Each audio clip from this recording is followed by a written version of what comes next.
রাত তখন 8:30। প্রতি বছরের মতোই এবছরও প্রায় 2000-এর অধিক রাজনীতিবিদ, সাংবাদিক এবং বিশেষ সেলিব্রিটিদের নিয়ে একটি বিশাল ডিনারের আয়োজন করেছিলেন প্রেসিডেন্ট ডোনাল্ড ট্রাম্প। আর সেই ডিনারের আয়োজন আমেরিকার বিশেষ নিউজ চ্যানেলে তা সম্প্রচারিত হচ্ছিল সরাসরি। আর এই 2000 জনের বিশাল ডিনারের আয়োজন করা হয়েছে আমেরিকার ওয়াশিংটন ডিসির হোয়াইট হাউসের একটি বিশাল হল রুমে।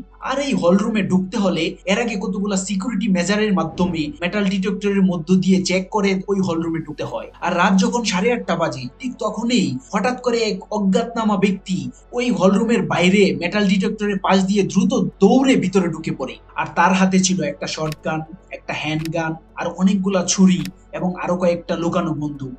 আর সবকিছু নিয়েই সে মেটাল ডিটেক্টরের পাশ দিয়ে দ্রুত দৌড়ে ভিতরে চলে যায় এবং চারদিকে চেঁচামেচি শুরু হয়ে যায় এবং হোয়াইট হাউসের যত সিকিউরিটি ফোর্স এবং অন্যান্য যারা সিকিউরিটির দায়িত্বে ছিল লোকজন, তারাও তার ওই অজ্ঞাতনামা ব্যক্তির পিছনে ছুটতে থাকে।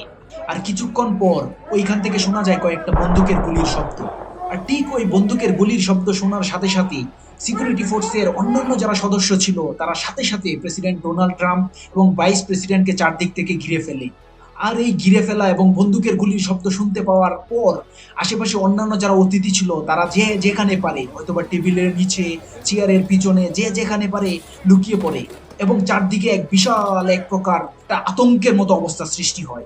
আর এই আতঙ্ক সৃষ্টি হওয়ার সাথে সাথে এই হোয়াইট হাউসের ভিতরে এবং বাইরে চারদিক থেকে সিকিউরিটি ফোর্স, ন্যাশনাল গার্ডের সদস্য থেকে শুরু করে অন্যান্য যত সিকিউরিটি ফোর্সের সদস্য ছিল সবাই একে একে ঢুকতে থাকে। এবং হোয়াইট হাউসের বাইরেও অনেক সিকিউরিটি ফোর্সের সদস্যরা সবাইকে বলছে যে ভিতরে গুলির শব্দ শোনা গেছে, আপনারা যে যেখানে পারে নিরাপদে অবস্থান নেন। ঠিক ওই সময় অনেক বন্দুকধারী বাহিনী হোয়াইট হাউসের ওই হলের ভিতরে ওই বন্দুকধারীকে খোঁজার জন্য ভিতরে ঢুকতে থাকে একের পর এক। হোয়াইট হাউসের সিক্রেট সার্ভিসের বাহিনী ওই বন্দুকধারীকে খুঁজতে গিয়ে সামনের দিকে দেখে যে তাদেরই এক সদস্য গুলি খেয়ে পড়ে আছে, কিন্তু তার আপাতত কিছু হয়নি, হালকা শুধু আহত হয়েছে, কেননা সে বুলেট প্রুফ ভেস্ট পরেছিল তার পোশাকের নিচে। এ কারণে 3-4টা গুলির আঘাত লাগার পরেও তার কিছু হয়নি।